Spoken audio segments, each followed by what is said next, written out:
Ticket to ഫിനാലേക്കുള്ള ആദ്യത്തെ ഘട്ടം ഇന്നിവിടെ തുടങ്ങുകയാണ്. ഈ ഒരു വീക്ക്ലി ടാസ്ക് എന്ന് പറയുന്നത് ശരിക്കും പറഞ്ഞാൽ ആ 5 പേർ ടോപ്പ് 5 എത്തേണ്ട ഒരാളെ കണ്ടുപിടിക്കാൻ കൂടിയുള്ളതാണ്. പക്ഷേ ഈ ടാസ്കിനെ അങ്ങേയറ്റം മോശമായ രീതിയിൽ സമീപിച്ചു എന്ന് ആദ്യമേ തന്നെ പറയാം. വേറെ ആരുമല്ല, അനുമോള്. അവിടെ ലക്ഷ്മി ടാസ്കിന്റെ കാര്യം വിളിച്ചു പറയുമ്പോഴേ തന്നെ കിച്ചണിൽ നിൽക്കുമ്പോഴാണ് ടാസ്കിന്റെ ആ ഒരു ബ്ലൈൻഡ്സ് ഒക്കെ ഇടുന്ന ആ ഒരു സിറ്റുവേഷൻ വന്നത്. അപ്പൊ തൊട്ടേ വേഗമാവട്ടെ നമുക്ക് ഫുഡൊക്കെ വേഗം കൊടുത്തിട്ട് റെഡി ആവാം, ഒന്ന് ഔട്ട്സൈഡ് ടാസ്ക് ഉണ്ട് എന്നൊക്കെ ഇവർ പറയുന്നുണ്ട്. എസ്പെഷ്യലി ലക്ഷ്മി ടാസ്കിനെ കുറിച്ച് കേട്ടപ്പോൾ വളരെയധികം ഇന്റലിജന്റ് ആയിട്ട് നമുക്ക് ഡ്രസ് കോസ്റ്റ്യൂം മാറട്ടെ ബിഗ് ബോസ്, ഞങ്ങൾ റെഡി ആവട്ടെ ബിഗ് ബോസ് എന്നൊക്കെ പറഞ്ഞ് ലക്ഷ്മി വളരെയധികം ഇൻട്രസ്റ്റഡ് ആയിട്ട് നിൽക്കുന്നുണ്ട്. പക്ഷേ ലക്ഷ്മി അടുത്ത് നിന്ന് ഇതൊക്കെ പറയുന്നത് കേൾക്കുന്ന അനുമോള് എന്നിട്ട് പോലും ആ സാരി മാറുന്നതിനെ കുറിച്ച് അവിടെ പോയി ഇരിക്കുമ്പോഴൊക്കെ ഞാൻ ആലോചിക്കുന്നത്, ഈ സാരി ഉടുത്തോണ്ടിരിക്കുന്നത് എങ്ങനെ അത് ചെയ്യാൻ പറ്റും? എന്തായാലും പറന്നു വരുന്ന ബോള് പിടിക്കുക എന്നുള്ളതാണ്. അങ്ങനെ നമുക്ക് ചിന്തിക്കാൻ തോന്നുന്ന ഒരു റീസൺ എന്ന് വെച്ചാൽ അനുമോള് ടാസ്കിൽ ആക്റ്റീവ് അല്ല, ടാസ്ക് ഒരു കാര്യമല്ല എന്നൊക്കെ എല്ലാവരും കമന്റ് പറയാറുണ്ട്. പക്ഷെ ടാസ്ക് ഒരു കാര്യമാകുന്ന സിറ്റുവേഷൻസ് വരും കേട്ടോ.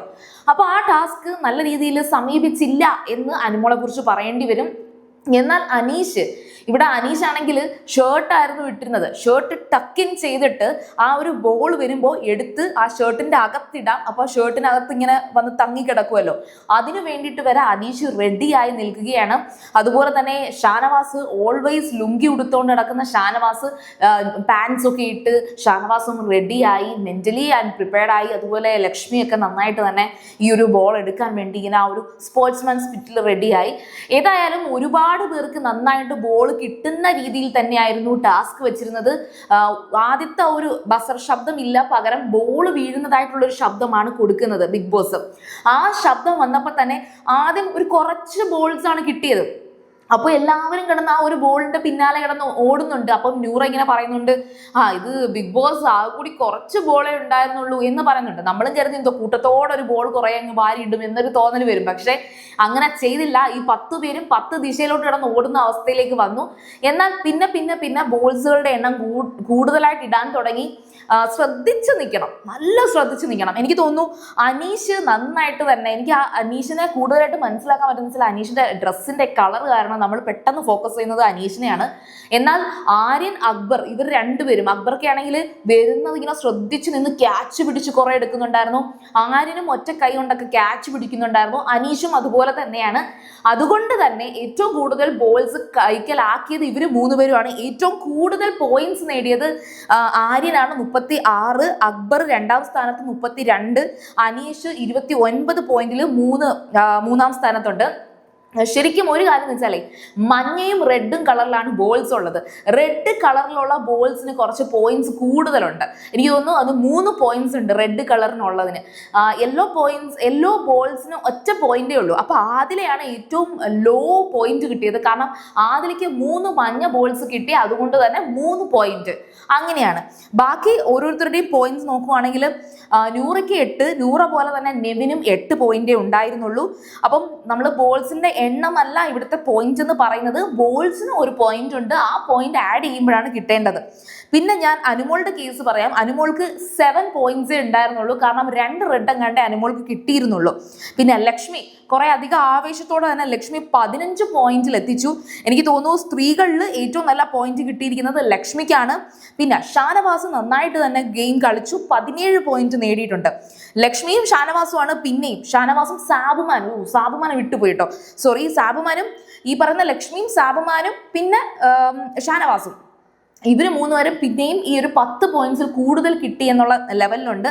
പക്ഷേ ആദിലൊക്കെ ആണെങ്കിൽ നന്നായിട്ട് ചെയ്യേണ്ടതാണ്. ആദിലൊക്കെ ഭയങ്കര മടി പിടിച്ച കണക്കാണ്, ഓടാനൊന്നും വയ്യാത്ത കണക്കായിരുന്നു.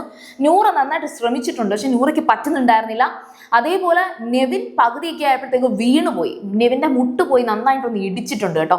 നെവിൻ അതുകൊണ്ട് തന്നെ ബാക്കിലോട്ട് പോയി.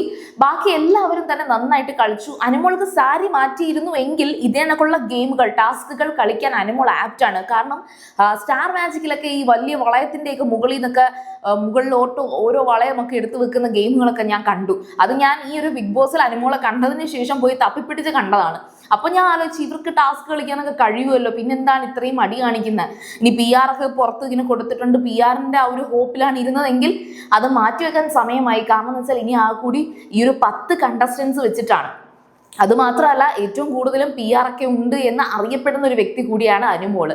അപ്പോൾ ഞാൻ അനുമോളുടെ കാര്യം എടുത്തു പറയുന്നത് എന്തുകൊണ്ടാണ്, ഈ ചേച്ചി ഇതിന് അനുമോളുടെ കാര്യം എടുത്തു പറയുന്നത് എന്തിനാന്ന് ചോദിച്ചാൽ ഈ ഒരു സീസൺ ഏറ്റവും കൂടുതൽ എല്ലാവരും പറയുന്ന പേര് അനുമോളുടെ ആയതുകൊണ്ട് തന്നെയാണ്. അപ്പോൾ അനുമോള് ഗെയിമിൽ ഒട്ടും ഓക്കെ ആയിരുന്നില്ല. പക്ഷെ ഏറ്റവും നന്നായിട്ട് കളിച്ച് 3 പേരായിട്ട് എനിക്ക് ഫീൽ ചെയ്തത് ആര്യൻ, അനീഷ്, അക്ബർ, ഇവർ 3 പേരുമാണ്. ഇനി അടുത്ത ഈ ഒരു ടാസ്ക്, ഈ ആഴ്ച മുഴുവൻ ഈ ടാസ്ക് ഉണ്ടാകും. പക്ഷെ ഈ ടാസ്ക് ഡയറക്ട്ലി ഇതുപോലെ ആയിരിക്കത്തില്ല ടാസ്ക്. ഇന്ന് ചിലപ്പോൾ ഇനിയും ഇതേ കണക്ക് ബസർ ശബ്ദത്തിന് പകരം പന്തുകൾ വീഴുന്ന ശബ്ദം കേൾക്കുമ്പോൾ ഇവർ എവിടുന്നാണെങ്കിലും ഇത് ഓടി വരും.